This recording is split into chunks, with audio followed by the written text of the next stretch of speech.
ये कोई पहली बार नहीं हो रहा है, ये तो लोगों ने पिछले कई दशकों से देखा है। जब भी चुनाव आता है, रामलला की मंदिर बने, इसमें तो कोई दिक्कत नहीं, गांव गांव में मंदिर बना हुआ है। कर्पूरी जी को भारत रत्न मिलना बहुत अच्छी बात है, स्वागत योग्य बात है, वर्षों से इसकी डिमांड लोग करते रहे। लेकिन ये सब बातें चुनाव के 1 महीने 2 महीने पहले इसलिए की जाती है कि लोग अपने 5 साल की समस्याओं को भूलकर इसी में आकर बहकर फिर वही गलती करके वैसे ही वोट कर दें। आपका कहना है लोग तो फिर वही बात करेंगे। अगर लोग फिर वैसे ही करते रहेंगे तो उनकी स्थिति भी वैसी ही बनी रहेगी जैसे पहले से है। ऐसा तो है नहीं कि बिहार ने लालू जी का शासन नहीं देखा, कि नीतीश का नहीं देखा, कि मोदी का नहीं देखा। भाई 10 वर्ष से मोदी जी प्रधानमंत्री तो है ही, उससे बिहार में बेरोजगारी तो खत्म हुई नहीं, उससे कोई बिहार से पलायन रुका नहीं। उससे पहले जब केंद्र में यूपीए की कांग्रेस की सरकार थी तब भी बिहार की दशा यही थी।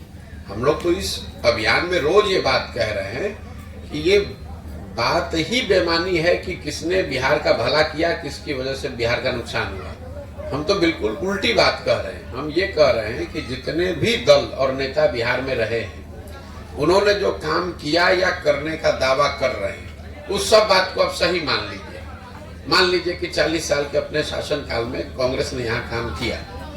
ये भी मान लीजिए कि 15 साल लालू जी के राज में बिहार में जो गरीब वंचित पिछड़ा था उसको आवाज मिल गई। यही तो दावा कर रहे हैं, मान लीजिए इस बात को। ये भी मान लिया जाए कि भाई नीतीश कुमार भाजपा के राज में यहाँ पर सड़क बिजली में कुछ सुधार हो गया।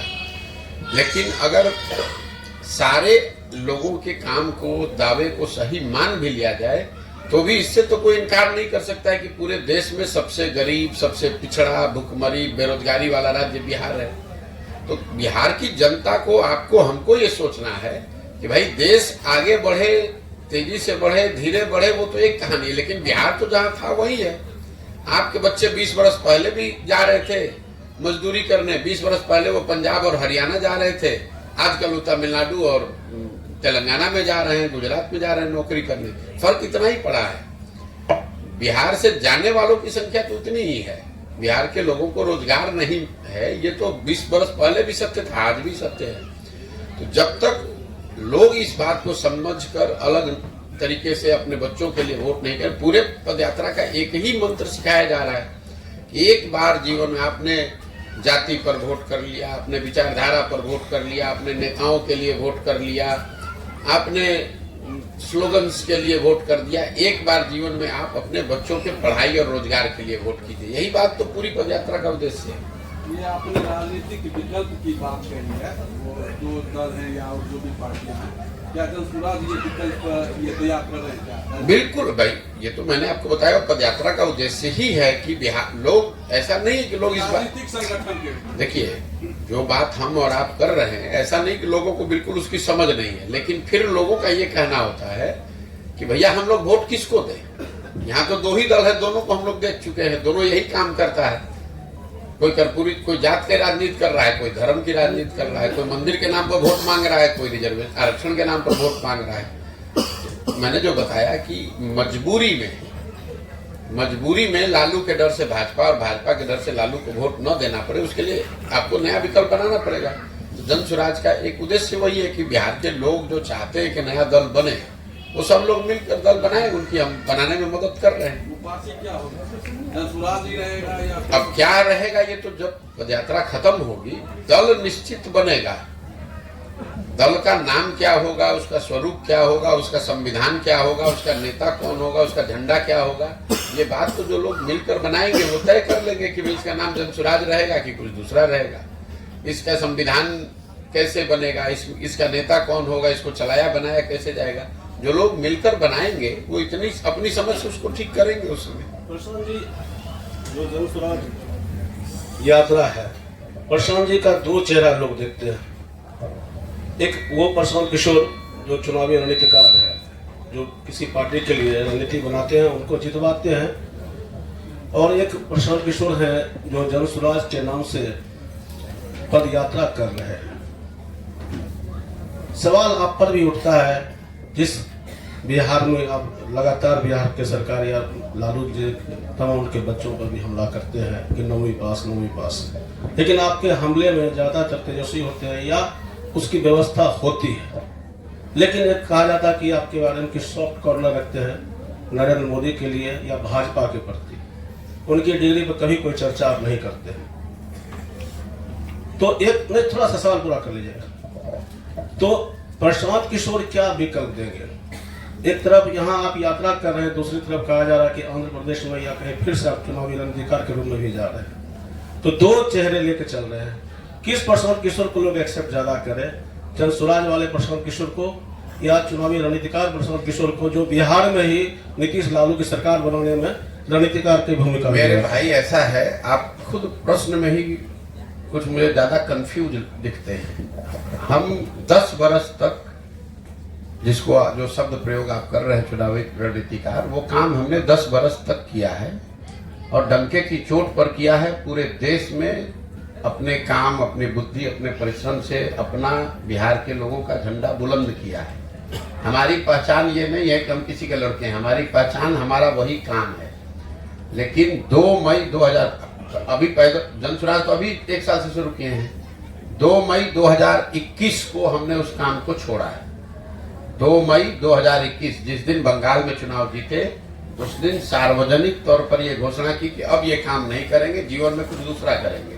फिर साल भर सोचने समझने के बाद आकर 5 मई 2022 को हमने बताया कि जनसुराज अभियान बिहार में शुरू करेंगे। 2 अक्टूबर 2022 से हम यहीं पर रोज गांव में चल रहे हैं और आप हमको आंध्र प्रदेश में देख रहे हैं। तो आपकी यहाँ से जो दूरदृष्टि है वो आपकी बहुत सुन, अरे भाई चर्चा, वही तो चर्चा का जवाब आपको दे रहे हैं। हम बैठे हुए हैं बेगूसराय में, आप लोग बेगूसराय के पत्रकार हैं। पिछले 30 दिन से हम बेगूसराय में हैं कि आंध्र प्रदेश में? वो आप, अगर आपको ये नहीं दिख रहा है तो चर्चा को आप किस आधार पर सवाल कर रहे हैं? दूसरा आपने सवाल किया कि आप तेजस्वी यादव की डिग्री की बात कर रहे हैं, नरेंद्र मोदी की डिग्री की बात नहीं कर रहे हैं। बिल्कुल ठीक बात है। 2 बातें समझिए, नरेंद्र मोदी की डिग्री 9वां पास की नहीं है। उन्होंने अपना डिग्री सही या गलत देश के सामने रखा कि हमने MA किया है। जब नरेंद्र मोदी की डिग्री पर बात उठी तो उनको भी, प्रधानमंत्री को भी अपना डिग्री दिखाना पड़ा कि भैया हम MA किए हैं, इस सब्जेक्ट में किए हैं, इस कॉलेज से, इस यूनिवर्सिटी से किए हैं। दूसरा जो ज्यादा महत्वपूर्ण है, हम बात कर रहे हैं बिहार की। 2 वर्ष से हम गांव गांव घूम रहे हैं बिहार में। तो अटैक या कोई क्रिटिसिज्म या कोई शिकायत हम केरल के मुख्यमंत्री पर करेंगे। जब हम 10 वर्ष जब चुनावी रणनीतिकार का काम करते थे, आपने कभी सुना है मैं बिहार के किसी मुद्दे पर मुझे बोलते हुए? मुझे देश भर के पत्रकार बात करते हैं, मैं उस समय देश के मुद्दे पर बात कर रहा हूँ। जो काम करेंगे उसी पर तो बोलेंगे। हमारा वो स्वभाव नहीं है कि हम बिहार में हैं नहीं और दिल्ली में बैठ के बिहार के विषय पर टिप्पणी करें। लेकिन जब बिहार में हैं, पिछले 2 वर्ष से बिहार में नेतागिरी करने वाले, जितने राजनीति करने वाले लोग हैं, उनसे ज्यादा मजबूती से, ज्यादा ईमानदारी से गांव गांव लोगों के बीच में रह रहे हैं। तो मुद्दा तो यही का उठाएंगे, यही के नेताओं की बात करेंगे। केरल और तमिलनाडु की तो बात करेंगे नहीं। हम आए हैं बेगूसराय मटिहानी में, तो बात करें पश्चिम बंगाल, कुछ बिहार की। जब बंगाल में काम कर रहे थे तो डंकी की चोट पर बंगाल के बारे में भी कहा। सॉफ्ट कॉर्नर आप हमारे दिमाग के अंदर घुसे हुए। हम यहाँ पर बोल रहे हैं कि तीनों दल के बारे में कह रहे हैं, लेकिन आपको खाली तेजस्वी की बात सुनाई दे रही है। और एक अंतिम बात समझिए, पिछले 32 सालों से यहाँ सरकार के तौर पर मुखिया कौन रहे हैं? लालू रहे हैं, नीतीश रहे हैं। तो अगर बिहार की स्थिति खराब है तो उसकी सबसे बड़ी जिम्मेवारी किसकी है? सबकी जिम्मेवारी, हमारी, आपकी, सारी जनता, सब MLA, मुखिया, सबकी जिम्मेवारी है। लेकिन सबसे बड़ी जिम्मेवारी किसकी है? यहाँ पर जो राज्य का मुखिया, उसी की तो जिम्मेवारी होगी। लालू नीतीश ही तो 35 साल से चला रहे हैं, तो उनको छोड़ दिया जाए। सर, अभी अयोध्या में रामलला के प्रतिमा का स्थापना हुआ और हमारे जो शंकराचार्य थे, 4 शंकराचार्य, मुहूर्त को लेकर और अर्धनिर्मित भवन को लेकर सवाल उठा रहे थे। उसके बाद भी वहाँ प्राण प्रतिष्ठा किया गया। क्या इसको सही मानते हैं, गलत मानते हैं? देखिए, मैं उन व्यक्तियों में नहीं हूँ जो हर विषय पर सिर्फ बात करने के लिए बात करता है। मैं कोई धर्म का बहुत बड़ा ज्ञाता हूँ नहीं। धर्म के संदर्भ में हिंदू धर्म में शंकराचार्य को हम लोग सबसे ऊपर इन विषयों में मानते हैं। उन्होंने क्या कहा नहीं कहा वो पब्लिक के डोमेन में है। राम मंदिर का जो शिलान्यास हुआ है, सॉरी, जो अभी प्राण प्रतिष्ठा का कार्यक्रम हुआ है, वो मंदिर बनाने की जो कमेटी है उन लोगों ने तय किया है। अब उसमें कौन सही है कौन गलत है ये तो वही लोग बता सकते हैं। हमारे पास इसकी क्या विद्वता है कि हम बताएं कि जो मंदिर बनाने के लोग हैं, जो न्यास है या सरकार है, उनमें और शंकराचार्य में किसका मुहूर्त ठीक है। हमको तो मुहूर्त देखने ही नहीं आता है, तो हम क्या बताएंगे कि मुहूर्त कौन अच्छा है कौन खराब है। आप ये मानकर चलें कि भाई जिन लोगों ने मंदिर निर्माण में इतना बड़ा प्रयास किया है, जिनकी भागीदारी है, उन्होंने अगर उसकी प्राण प्रतिष्ठा के लिए कोई समय निश्चित किया होगा तो धार्मिक मान्यताओं को ध्यान में रखकर ही किया होगा। अगर उसमें किसी को शिकायत है, और वो भी शंकराचार्य की जो आप बात कह रहे हैं, तो शंकराचार्य लोग तो हम लोगों से बहुत बड़े लोग हैं। इस बात को वो समाज में रख सकते हैं और हिंदू समाज रख ही रहे जिनको रखना है, और हिंदू समाज को उसको तय करने दीजिए। हम उसमें हमारी कौन सी ऐसी विशेषज्ञता है कि हम बता दें कि दोनों में कौन सही है। ये 2014 में जब नरेंद्र मोदी जी सर ये लड़ रहे थे, तो उस समय भी जिस तरह भी आप बदलाव की बात कर रहे हैं, तो वो भी किसानों के लिए, युवाओं के लिए, महिलाओं के लिए विदेश में बदलाव की बात कर रहे हैं। तो उनसे आप किस रूप से ये अलग पाते हैं, मैंने क्यों नहीं? देखिए भाई, 2014 का प्रयास हो, 2019 का प्रयास हो, 2015 में आपने जैसे भाई साहब ने कहा, लालू नीतीश के महागठबंधन को बनाकर हमने बिहार में प्रयास किया, और कई राज्यों में हमने ये काम किया है, लोगों की सरकारें बनवाने में मदद की है। लेकिन मैंने आपको शुरू में पहला लाइन प्रेस कॉन्फ्रेंस में कहा कि मेरा अपना जो अनुभव रहा है 10 साल का, हमने ये देखा है कि सिर्फ चुनाव जीतने हारने से समाज लोगों की स्थिति बनती बिगड़ती नहीं है। ये आपको हमको लगता है कि ये हमारा दल जीता, हमारा नेता जीत गया, हमारा विचारधारा जीत गया, हमारा जात वाला जीत गया। जो जीत गया वो अपनी राजनीति कर रहा है। मेरी अपनी समझ 10-15 बरस की अपनी राजनीतिक समझ ये रही है कि अगर आपको राजनीति में कोई आमूलचूल परिवर्तन लाना है तो आपको समाज के स्तर पर उतरकर लंबे प्रयास करने के लिए तैयार होना पड़ेगा। इसीलिए ये जो पूरी जो परिकल्पना है वो गांधी की उस सोच से प्रेरित है, जिसमें गांधी ने कहा कि आजादी की लड़ाई लड़ने से पहले आपको स्वयं साक्षर बनना होगा, स्वावलंबी बनना होगा, सत्य को धारण करना होगा, अहिंसा को मानना होगा। तो जब तक उन चीजों को समाज में आप स्थापित नहीं करेंगे तब तक आप कोई बहुत बड़ा परिवर्तन या बहुत बड़ी परिवर्तन की बात नहीं सोच सकते हैं। मतलब घड़ा बनने से पहले मिट्टी को गूंदना और उसको तैयार करना, जब तक अच्छी मिट्टी तैयार नहीं होगी तब तक घड़ा नहीं बन सकता है। अगर मिट्टी ठीक नहीं है, उसको जोड़ तोड़ के इस तरह घड़ा बना भी दिया जाए। आप बिहार में अभी क्या होगा छोड़ दीजिए, 2015 में तो हम बिहार पूरा जीते हुए थे महागठबंधन के साथ। 7 निश्चय का कार्यक्रम भी हमने बनवाया, बिहार विकास मिशन की स्थापना भी करवाई, लेकिन उससे बिहार में कोई आमूलचूल परिवर्तन तो हुआ नहीं। तो उन सब चीजों से सीखने के बाद ही तो ये आकर ये प्रयास कर रहे हैं कि उससे नहीं उस तरह का परिवर्तन दिखा। चाहे मोदी जी की बात कर लीजिए, लालू नीतीश की बात कर लीजिए, हमने दूसरे राज्यों में भी कई जगहों पर हमारी मदद से लोगों ने सरकार बनाई है, लेकिन उन राज्यों में उस तरह का परिवर्तन मुझे नहीं दिखा। तभी तो वो काम छोड़े कि भाई उस काम से तो नेता और दल जीत रहा है, जनता का जीवन तो नहीं बदल रहा है, इसलिए ये नया काम शुरू किया है। तो भाई साहब को लग रहा है कि वही काम अभी तो आप कर रहे हैं, जनता में जो चर्चा है वही काम नहीं कर रहे हैं। उस काम से जो सीखा देखा कि उस काम में बहुत ज्यादा, देश में सबसे ज्यादा सफल होने के बाद भी जनता का जीवन नहीं बदल पा रहे हैं, तो जो विद्वता समझ भगवान ने दी है उसका उपयोग करके अब प्रयास कर रहे हैं कि समाज के जरिए इसको सुधार के देखा जाए।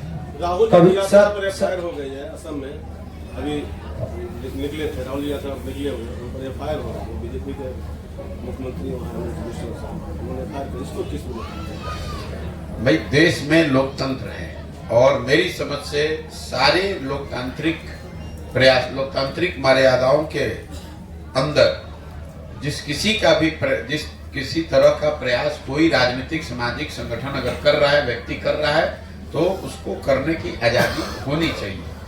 हम पैदल चल रहे हैं तो हम लोग भी परमिशन लेकर चल रहे हैं, अगर सरकार नहीं चलने देगी तो स्वाभाविक तौर पर हम उसके विरोध में है।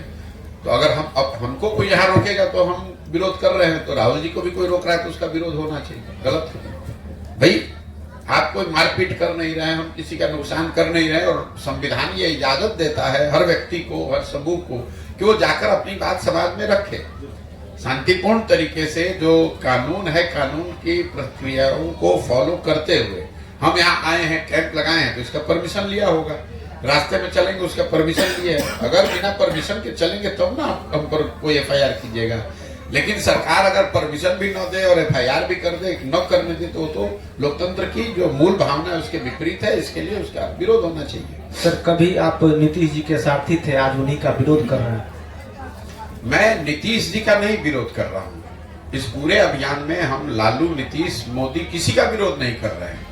हम बिहार की बेहतरी की बात कर रहे हैं। हम ये कह रहे हैं कि इन सारे लोगों का साथ देकर आपने देख लिया, आपका और आपके बच्चों का जीवन नहीं सुधरा, तो ये नया रास्ता, ये जो तरीका है, इसको देखिए। इस तरीके से आपका जीवन शायद सुधर सकता है, आप गरीबी से निकल सकते हैं। जहां तक नीतीश कुमार की व्यक्तिगत बात है, तो व्यक्तिगत हमारे नीतीश कुमार से बहुत अच्छे संबंध रहे। इसी बिहार में कोई ऐसा नहीं दावा कर, हम तो नीतीश कुमार के साथ एक साथ घर में हम लोग रहते हैं, एक साथ घर में रहे हैं 1 बरस, कोई नहीं रहता है। लेकिन आप ये समझिए कि जिस नीतीश कुमार का हमने समर्थन किया था और जिस नीतीश कुमार का हम विरोध कर रहे हैं, दोनों नीतीश कुमार में जमीन आसमान का फर्क है। 2014-15 के नीतीश कुमार की छवि थी सुशासन की। उनके बारे में बिहार में जो उनका विरोधी था वो भी कहता था, भाई कुछ भी कहिए, भ्रष्टाचार ही नहीं है, बिहार में कुछ सुधार करने का प्रयास कर रहे हैं। गति उसकी ठीक है नहीं है, मायने उसके ठीक है नहीं, वो अलग बात है। लेकिन हर आदमी, ये तो ज्यादातर आदमी ये बिहार में मानते थे कि नीतीश कुमार जी बिहार में प्रशासनिक तौर पर, राजनीतिक तौर पर सुधार की कोशिश कर रहे हैं। उस नीतीश कुमार की मदद की गई थी। आज तो नीतीश कुमार के बारे में गाँव में लोग यही कह रहे हैं कि ये आदमी कुर्सी के लिए कुछ भी करने को तैयार है। इस नीतीश कुमार का विरोध कर रहे हैं। जिस नीतीश कुमार का समर्थन किया था 2014-15 में, उनके पास जनता का दिया हुआ बहुमत था। उनके पास 117 विधायक जीते हुए थे। आज नीतीश कुमार के पास सिर्फ 42 विधायक हैं। जनता ने उनको नकार दिया, हरा दिया। इसके बावजूद जोड़ तोड़ करके वो कुर्सी पर बैठे हैं, इसलिए उनका विरोध हो रहा है। जिस नीतीश कुमार का समर्थन किया गया था, वो नीतीश कुमार जब रेल मंत्री थे, गैसल असम में दुर्घटना हुई, 200 लोग के आसपास की मृत्यु हुई, तो नीतीश कुमार ने पद से इस्तीफा दे दिया राजनीतिक मर्यादा का हवाला देकर। आज बिहार में आपने देखा, कोरोना में अवैध शराब से सैकड़ों लोगों की दुखद मृत्यु हो जाती है। नीतीश कुमार के चेहरे पर शिकन नहीं आती है, इसलिए इस नीतीश कुमार का विरोध हो रहा है। सबसे बड़ी बात जो ये मानवता की बात है, कोरोना में आपने देखा, जिस नीतीश कुमार के मुख्यमंत्री रहते हुए बिहार के हजारों लोगों की दुखद मृत्यु हुई और लाखों बिहार के बच्चे, देखिए कोरोना हुआ, पूरे देश पे संकट था, सब लोगों को परेशानी हुई, लेकिन जितनी परेशानी बिहार के लोगों को हुई उतना किसी भी राज्य में नहीं हुआ। लाखों बिहार के बच्चे बड़े शहरों से एक तरीके से मार कर निकाल दिए गए। वो बच्चे पैदल चल के, धक्का खाकर, गाड़ी से, साइकिल से, बस से, ट्रेन से, किन विकट परिस्थितियों में वो वापस लौटे। उस समय राज्य के मुखिया के तौर पर नीतीश कुमार ने कोई ऐसा प्रयास नहीं किया कि कम से कम बस भेज दे कि वो बच्चे घर पर आ जाएं। जो लोग लौट कर आए उनके लिए कोई व्यवस्था नहीं की। घोषणा की कि जो लोग वापस आए हैं ये वापस न जाएं, इसके लिए हम यहाँ रोजगार का व्यवस्था करेंगे, उसके लिए कुछ नहीं किया। तो लोकतंत्र आपको क्या सिखाता है? आप किसी का समर्थन करते हैं, किसी को वोट करते हैं, लेकिन वो समर्थन और वोट 5 वर्ष के लिए है, जीवन भर की बंधुआ मजदूरी नहीं है। लोकतंत्र संविधान ये कहता है कि जिस पर भी आपका भरोसा है, जो भी आपको पसंद है, उस व्यक्ति को, उस दल को आप वोट कीजिए, लेकिन वो 5 वर्ष के लिए। अगर 5 वर्ष में उस व्यक्ति ने, उस विचारधारा ने, उस दल ने आपका काम किया तो उसके साथ बने रहिए, और काम नहीं किया तो नागरिक होने के नाते आपकी ये जिम्मेवारी है कि जिस मजबूती से आपने उसका साथ दिया है उसी मजबूती से आप उसका विरोध भी कीजिए। अगर ऐसा न हो तो फिर 5 वर्ष में चुनाव कराने की जरूरत क्या है? आप एक बार किसी को वोट दे दिए, उसके समर्थन में आप आ गए, फिर जीवन भर वही रहेगा, तब तो लोकतंत्र ही खत्म हो जाएगा। तब आप लोग के नजरिए से चलिए, तब तो बिहार में राजतंत्र होना चाहिए। एक बार आपने नीतीश का मदद कर दिया तो जीवन भर नीतीश ही का मदद करते रहिए। एक बार आपने मोदी को वोट दे दिया तो जीवन भर मोदी को ही वोट देते रहिए, वो काम करे चाहे ना करे। इसी के विरोध में तो ये पूरा अभियान है कि आप जिस किसी को वोट दीजिए वो वोट 5 वर्ष के लिए, काम नहीं किया तो चाहे आपके जात का है कि विचारधारा का है कि दल का है, उसको झाड़ू मार के बाहर भगाइए, तभी तो आपके बच्चों का जीवन सुधरेगा। एक मैं आपको आंकड़ा दे रहा हूं, आप लोग यहाँ पत्रकारिता करते हैं, देश में भी सबसे आगे दक्षिण के राज्य हैं, केरल, कर्नाटक, तमिलनाडु, आंध्र प्रदेश, तेलंगाना। इन सारे राज्यों में आज तक आजादी के बाद से कोई भी मुख्यमंत्री 10 वर्ष से ज्यादा लगातार नहीं रहा है। क्यों? लोग 10 वर्ष में आपने काम किया, फिर भी लोग हटाकर दूसरे को मौका देते हैं। यहाँ 32 वर्ष से लालू नीतीश, इसके आगे जनता जा ही नहीं रही, और हम लोग मर रहे हैं, हम लोग के बच्चे जाकर मजदूरी कर रहे हैं पूरे देश में। कल अररिया में 90 लाख का लूट हुआ है। बिहार में लाइन ऑर्डर की क्या स्थिति है? भैया, जिस सरकार में राजद वाले लोग रहेंगे और जिस सरकार का मुखिया उसकी सिर्फ चिंता ये रहे कि हमारी कुर्सी बची रहे, वहां पर लॉ एंड ऑर्डर का स्थिति क्या होगा आप बता दीजिए। लॉ एंड ऑर्डर की स्थिति आप क्या अपेक्षा करते हैं? जब 2015 में, मैं आपको और जानकारी दे देता हूं, आपको नहीं मालूम होगा ये, 2015 में जब सरकार बन रही थी, हम तो थे साथ में, कौन लोग मंत्री बनेंगे ये भी तय करने में भूमिका मेरी रही होगी। 4 ऐसे मंत्रियों, विधायकों के नाम राजद की ओर से दिए गए थे जो लोग, उनकी छवि आपराधिक थी या जिनकी छवि के बारे में लोगों को था कि भी ये अच्छे लोग नहीं हैं। उन चारों लोगों को नीतीश कुमार ने उस समय मंत्री बनाने से मना कर दिया था कि ये लोग मंत्री नहीं बनेंगे, अगर मंत्री बनेंगे तो फिर सरकार कैसे चलेगा। मैं नाम नहीं लूंगा, लेकिन वो चारों लोग आज इस सरकार में मंत्री हैं। आप बता रहे थे ना नीतीश कुमार में क्या फर्क आया, ये फर्क आया है। 2015 में उन्हीं 4 राजद के विधायकों को लालू जी के दबाव के बावजूद मंत्री नहीं बनाया गया था, उसी 4 को आज उन्होंने मंत्री बना दिया है अपनी कुर्सी बचाने के लिए कि हम कुर्सी बैठे रहे, जिसको जो करना है करो। इसीलिए लॉ एंड ऑर्डर, जब उस तरह के आपराधिक छवि के लोग सरकार का हिस्सा होंगे, मंत्री रहेंगे, तो वहां राम नाम तो जपेंगे नहीं। जब अपराधी मंत्री रहेगा तो लॉ एंड ऑर्डर तो खराब होगा ही होगा। ये सर एक लास्ट सवाल, इंडिया अलायंस में लगता है आपको क्या नीतीश जी की जो चर्चा चल रही है, तरह तरह के कयास लग रहे हैं कि अब उधर भी जा सकते हैं, आपको क्या लगता है? मुझे कुछ नहीं लगता है, मुझे इतना लगता है कि नीतीश कुमार जी राजनीति के अब उस पड़ाव पर आ गए हैं जब वो कुछ भी करें, अब वो स्थिति उनकी सुधरने वाली नहीं है। वो चाहे इंडिया अलायंस में रहें, भाजपा के साथ चले जाएंगे ही। नीतीश कुमार की जो फितरत है, जब आपकी अपनी ताकत नहीं है तो जब जिधर हवा होता है उधर जाने का प्रयास करते हैं, फिर लगता है इधर से हवा गड़बड़ाया तो इधर, क्योंकि सारे जो निर्णय हैं वो सिर्फ 2 बात पर है, मेरी कुर्सी कैसे बची रहे और हवा का रुख देखने का प्रयास है। तो 2015 में महागठबंधन जीते, 17 में क्यों भागे? 17 में इसलिए भागे कि यूपी में भाजपा जीत कर आई, तो इनको लगा कि बाप रे बाप, तो भाजपा का ही दौर चल रहा है तो चलो भाजपा में चल लो, इसलिए 17 में भाजपा में भागे। फिर भाजपा में जीत कर आए तो इनकी स्थिति खराब हो गई, इनका गठबंधन तो जीता लेकिन इनकी सीट घट के 42 हो गई। अब इनको लग रहा है कि भाई 42 हो गया है तो अभी तो लोकसभा में भाजपा कहीं जीतेगी तो हमको हटा देगा, तो भाजपा हटाए उससे पहले खुद ही हट के फिर महागठबंधन में चले आए। उनको कोई लालू जी से और भाजपा से प्रेम नहीं है, उनको अपने कुर्सी से प्रेम है। लोग ऑफर भी तो दे रहे हैं लगातार, कोई ऑफर नहीं दे रहा है। भाई देखिए, इसको आप लोग को, कई लोग कहता है कि नीतीश कुमार इतने होशियार है, इतने कि वो हर किसी न किसी तरह मुख्यमंत्री बने रहते हैं। ठीक है, ये अगर इसको आप होशियार होना, देखिए समझदार होना और चतुर होना दोनों में अंतर है। आप ठग भी जो है वो भी बहुत चतुर है, तभी तो लोगों को ठग रहा है, लेकिन वो अच्छी बात नहीं है। और ऐसा नहीं कि जनता समझ नहीं गई है। यही नीतीश कुमार हैं जिनके चेहरे पर 2010 में 206 सीट एनडीए को मिला था, तब मोदी जी नहीं थे। नीतीश कुमार के चेहरे पर बिहार के सब वर्गों ने वोट किया था, 206 एमएलए जिताया था। लालू जी की तो पार्टी खत्म हो गई थी, 22 एमएलए बचे थे। आज वही नीतीश कुमार है, उनको जनता ने उतार कर 40, 41, 42 पर कर दिया है। आप कैसे समझते हैं कि जनता समझ नहीं रही है?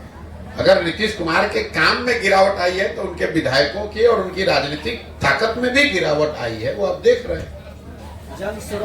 अरे किसी जमाने में 2010 में नीतीश कुमार की इतनी ताकत थी कि इन्होंने कहा कि नरेंद्र मोदी को बिहार हम घुसने नहीं देंगे।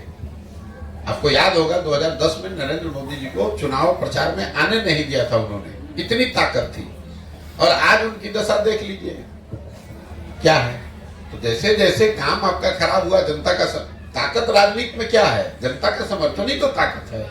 समर्थन घटा, ताकत खत्म। इस बिहार में आप राजनीति करने आए हैं, यहाँ जाति का जड़ बहुत मजबूत है और आप जिस जाति से हैं वो बहुत उस मामले में बहुत कमजोर है। आपको लगता है कि आप सफल हो पाएंगे?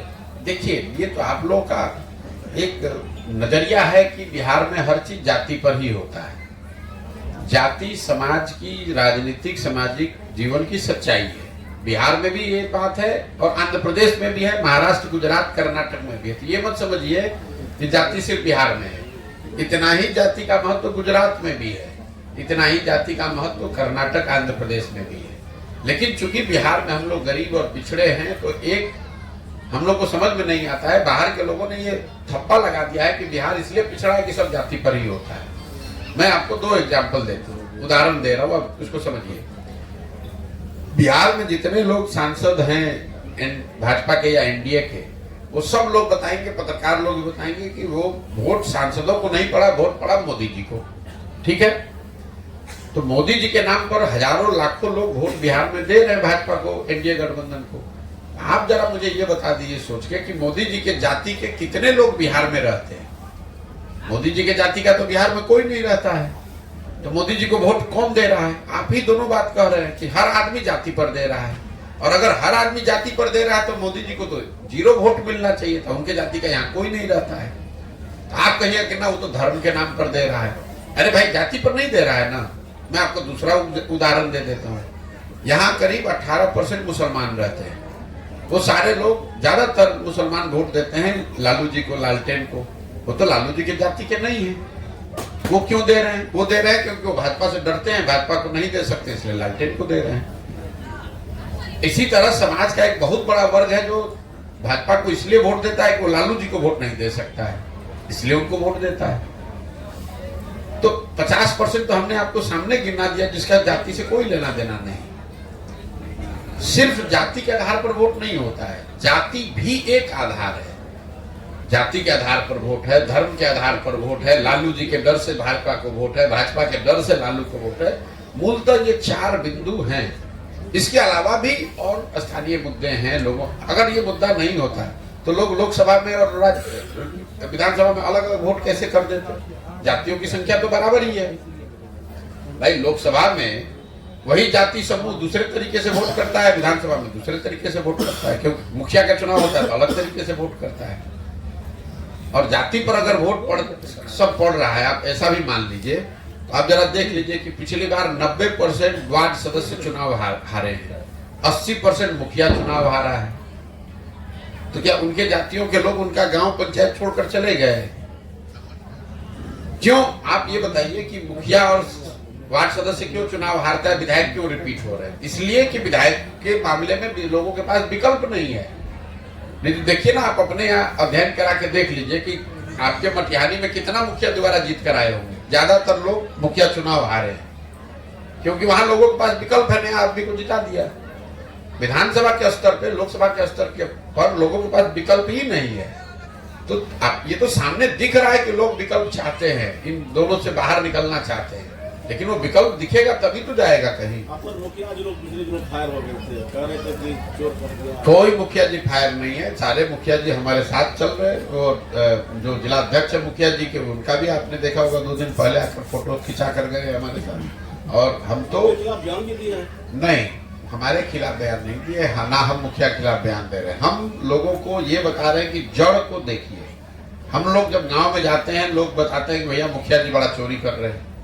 ठीक है, मैं लोगों को ये बता रहा हूं कि मुखिया को चोर कहने का कोई फायदा नहीं है, क्योंकि मुखिया का जब चुनाव हुआ तो 500 रुपया लेकर वोट तो आप ही ने दिया। तो अगर आप 500 रुपया लेकर मुर्गा भात खाकर वोट दीजिएगा तो जो मुखिया चुनकर आएगा, जो विधायक चुनकर आएगा, वो स्वाभाविक तौर पर चोरी करेगा। अब मुखिया को चोर कहाँ बता रहे हैं? हम आप जो गलती कर रहे हैं उसके बारे में बात कर रहे हैं कि हम अगर 500 रुपया लेकर वोट देंगे तो हमारा प्रतिनिधि ईमानदार कैसे होगा, ये बात बता रहे हैं। ममता बनर्जी ने ऐलान कर दिया है कि वो अकेले चुनाव लड़ेंगे।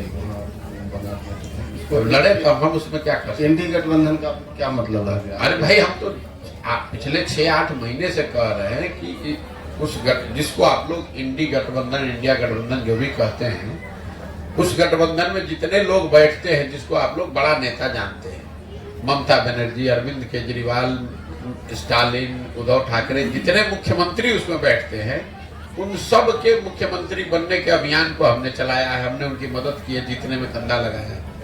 इसके बावजूद हम हमेशा से कह रहे हैं कि उसमें कुछ नहीं होने वाला है।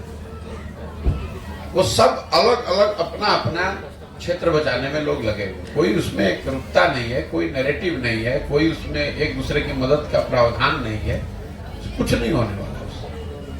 आप बिहार का गठबंधन हो गया, आप बंगाल की बात कर रहे हैं, बिहार में गठबंधन हो गया, कोई जरा बताए कि बिहार में गठबंधन हो गया तो बिहार में ही तो भाई एनडीए का नहीं हुआ है। एनडीए में तो एक ही दल, एक ही नेता की बात है, एनडीए में रह क्या गया। अब आप जरा बताइए ना, जो भी है सब चीज एक ही आदमी नरेंद्र मोदी, उन्हीं के नाम पर चुनाव है, उन्हीं जो कह दिया वही तय हो जाएगा। लेकिन उनके सामने जिस इंडिया गठबंधन की परिकल्पना की गई, जिसकी पहली बैठक बिहार पटना में हुई, तो सबसे पहले तो बिहार का सीट बंटवारा घोषित होना चाहिए। आज तक बिहार का हुआ घोषित? आप बंगाल की बात कर रहे हैं, तमिलनाडु की बात कर रहे हैं, जहां से उसकी बीज पड़ी, जहां से लोगों ने कहा कि भाई नीतीश कुमार इसके संयोजक होंगे, इन्हीं के प्रयास से हुआ, वही नीतीश कुमार आज तक इंडिया गठबंधन में क्या बिहार में क्या होगा ये नहीं बता पाए, और उल्टे आप लोग 10 दिन से चला रहे कि नीतीश कुमार छोड़कर भाग रहे हैं, इंडिया छोड़कर पता नहीं कहाँ भागेंगे कि रहेंगे, कोई ठिकाना नहीं। ठीक है भैया, बहुत बहुत धन्यवाद।